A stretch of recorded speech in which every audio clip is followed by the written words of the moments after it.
예, 이제 주요한 고위험 고수익 상품에 대해 말씀드리겠습니다. 먼저 메자닌 부채에 대해 말씀드리겠습니다. 메자닌 부채란 기업의 자본구조상 채권과 보통주 사이에 후순위채, 전환사채, 교환사채, 신주인수권부 사채, 우선주 등을 지칭합니다. 전환사채같이 향후 주식으로 전환 가능한 권리를 혼합하여 구성하기 때문에 부채와 자기자본의 중간적 성격을 가지고요. 주로 기업 및 사모펀드의 신규 자금 필요 시 또는 부동산 금융 등에 활용되고 있습니다. 특히 하이힐드 채권 시장의 건당 발행 규모를 감당하기 어려운 중소규모의 기업들이 주로 활용하고 있습니다. 메자닌 부채는 거래은행을 통한 추가 대출 여력이 없는 중소규모 기업이 기존 주주의 지분가치 희석을 최소화하여 자금을 조달할 수 있는 중요한 수단입니다. 비은행 금융기관들은 사모부채 펀드 및 사모부동산 펀드가 모집하는 메자닌 펀드를 통해 메자닌 부채 수요 기업에 간접적으로 자금을 공급하거나 메자닌 부채를 취급하는 독립된 부서를 두고 직접적으로 자금을 공급할 수 있습니다.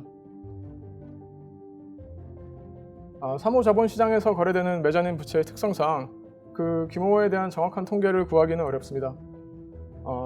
그러나 사모부채 펀드와 사모부동산 펀드의 현재 규모와 최근 발행 시장에서의 메자닌 펀드의 비중을 이용해 그 규모를 간접적으로 추정할 수 있습니다. 사모부채 펀드와 사모부동산 펀드의 메자닌 펀드 설정액은 약 0.36조 달러, 그리고 실제 투자액은 약 0.25조 달러로 추정되며 펀드 중개를 거치지 않고 직접 메자닌 부채를 공급하는 경우까지 포함한다면 그 규모는 더욱 증가할 것으로 예상됩니다. 이는 글로벌 금융위기 당시 피해가 컸던 CDO의 메자닌 트렌치의 규모와 유사합니다. 또한 사모부채 펀드와 사모부동산 펀드의 증가 추이를 감안할 때 메자닌 부채의 규모도 글로벌 금융위기 이후 빠르게 증가하였을 것으로 예상되고 있습니다. 사모부채 펀드와 부동산 펀드는 2019년 6월 현재 각각 0.8조 그리고 1.0조 달러 규모로 추정되고 있고, 이것은 2008년 대비 각각 약 3.4배 그리고 2.5배 규모로 성장한 것입니다. 메자닌 부채는 기업의 자본 구조상 보통주를 제외하고 가장 후순위에 놓이는 무담보부 고위험 상품으로서 수익률이 높은 대신 높은 위험을 보유하고 있습니다. 은행 대출의 일종인 레버리지론뿐만 아니라 하이힐드 채권보다 후순위에 놓이게 되고 채무불이행이 발생하게 되면 보통주를 제외하고 가장 먼저 손실이 발생하게 됩니다. 차주가 향후 도입하게 되는 특정 종류의 선순위 부채에 대해서도 후순위로 간주되는 조항이 포함되기도 하는데, 이 경우 계약 성립 이후 선순위 부채 총량이 증가할 위험이 있습니다.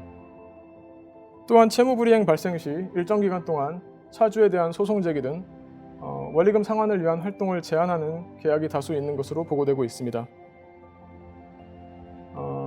또 채무불이행 발생 후 실제 최종 회수율도 50% 전후로 일단 문제가 발생하면 상당한 손실이 불가피한 것으로 나타나고 있습니다.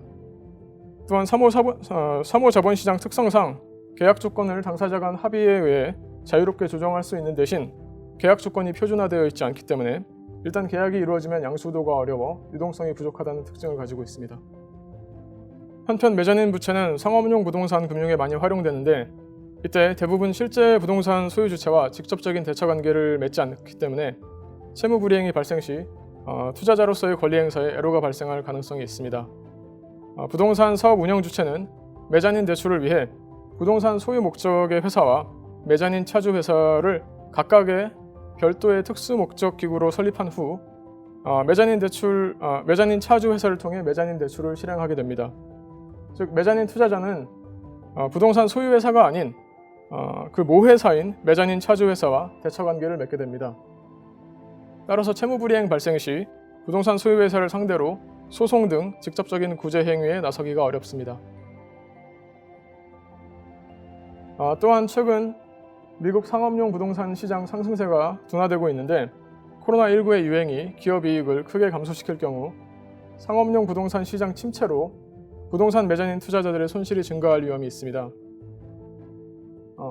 특히 미국 상업용 부동산 대출 연체율을 보면 경기 악화 시 과거 급격히 연체율이 상승하는 경향이 있어 유의할 필요가 있겠습니다. 다음으로는 고위험 채권 투자에 대해 말씀드리겠습니다. 우호적인 차입 여건의 지속으로 하이힐드 채권 잔액은 금융위기 이후 증가세를 보이고 있습니다. 미국의 하이힐드 채권 잔액은 금융위기 직전인 2007년 말 약 0.7조 달러에서 2018년 말 1.24조 달러로 약 76% 증가하였습니다. 동기간 중 유로 지역에서도 하이힐드 채권 잔액은 빠르게 증가하고 있습니다. 그 결과 금융회사 채권 포트폴리오 내에서 하이힐드 채권이 차지하는 비중이 증가하고 있으며 하이힐드 채권 펀드 내에서도 B등급 미만 또는 무등급 채권 등 고위험 채권 보유 비중이 증가하였습니다. 이에 따라 글로벌 회사채의 평균 등급도 점차 하락하는 모습을 보이고 있습니다. 또한 투자 등급 채권 중에서도 투기 등급 바로 상위 등급인 트리플 B등급 채권의 비중이 크게 증가하였습니다. 전체 투자 등급 회사채 중 트리플 B등급 채권의 비중이 46%에 달하고 있으며 미국 투자 등급 회사채 내 트리플 B등급 회사채의 경우 2008년 약 35%에서 2018년 약 50%로 증가하였습니다. 그런데 이런 트리플 B 등급 채권의 경우 해당 기업의 실적 악화 또는 경기 둔화 등 다양한 요인에 의해 상위 등급 부채보다 더 쉽게 투기 등급 부채로 하향 조정될 수 있는 위험을 보유하고 있습니다. 또한 자산운용사, 보험사 등 비은행 금융회사의 하이힐드 채권 투자가 빠르게 증가하고 있습니다. 미국 자산운용사의 하이힐드 채권 및 뱅크론 펀드의 투자가 증가하고 있는데 특히 개방형 펀드의 경우 금융불안 발생으로 인출 요구가 급증할 때 유동성 위기에 봉착할 가능성이 있어 주의할 필요가 있습니다. 보험사의 경우에는 하이힐드 채권 투자 비중의 증가가 그렇게 두드러지지는 않지만 트리플 B등급 채권 보유 비중이 꾸준히 증가하는 모습을 보이고 있습니다.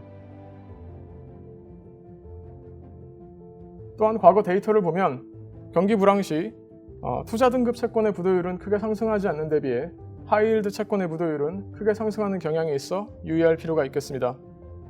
투자 등급 채권 부도율은 글로벌 금융위기 등 경기 불황 시에도 0.5% 이하를 유지한 반면 하이힐드 채권 부도율은 평시에는 평균 3% 초반 내외를 유지하다가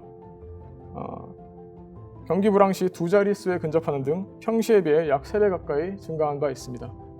다음은 레버리지 론에 대해 말씀드리겠습니다. 레버리지 론의 정의는 일률적이지 않지만 대체로 부채 비율이 높거나 투기 등급 이하의 기업에 대한 대출을 지칭하고 있습니다. 레버리지 론 잔액은 분류 기준별로 차이가 있을 수 있지만 2018년 말 기준 약 1.4조에서 3.6조 달러 규모로 추정되고 있고 2012년에서 2018년 중 연평균 10% 이상의 높은 증가율을 유지하고 있습니다. 이에 따라 2019년 현재 레버리지론 잔액은 2008년에 비해 약 2배 증가하였습니다. 이렇게 레버리지론의 양적 팽창이 두드러진 가운데 그 질적 하락에 대한 우려의 목소리가 나오고 있습니다. 첫째로 현금 창출 능력 대비 차입금이 높은 고위험 기업의 레버리지론 발행이 증가하는 추세입니다. 미국 레버리지론 중 EBITDA 대비 부채가 6배 이상인 기업의 비중은 금융위기 전후에 약 15% 수준이었으나 2018년에는 약 30%로 확대되었으며 2019년에는 약 40%로 확대될 전망입니다.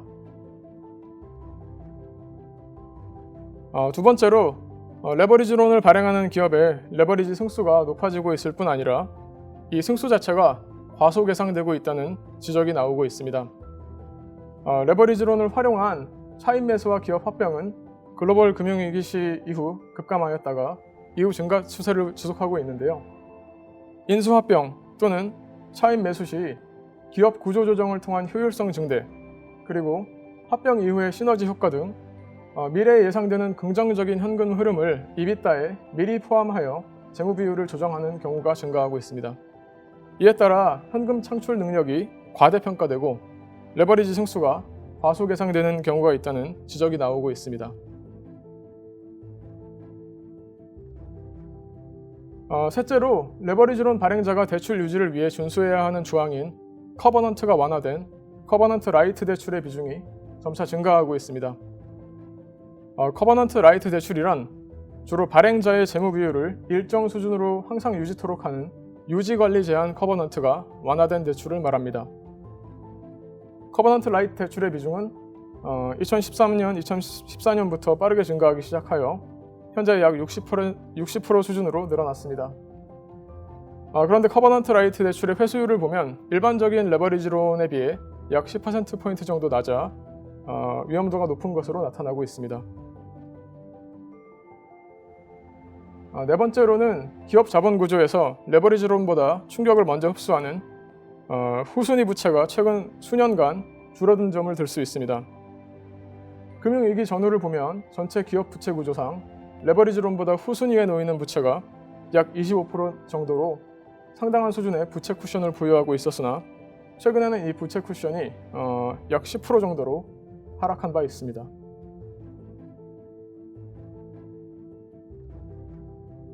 마지막으로 차입을 통해 배당이나 자사주 매입을 실시하는 경우가 늘어났습니다. S&P 500 상장 기업의 차입을 통한 배당 및 자사주 매입을 보시면 금융위기 직후에 감소하였다가 이후 증가 추세를 유지하고 있습니다. 그러나 차입을 통한 배당금 지급 또는 자사주 소각은 피인수 기업의 부채 비율을 증가시키고 이자 부담을 가중시킬 수 있는 위험을 안고 있습니다. 최근 레버리지론 부도율은 약 2% 미만으로 장기 평균 아래에서 안정적 움직임을 보이고 있지만 과거 금융위기 시 부도율이 급등했던 바가 있습니다.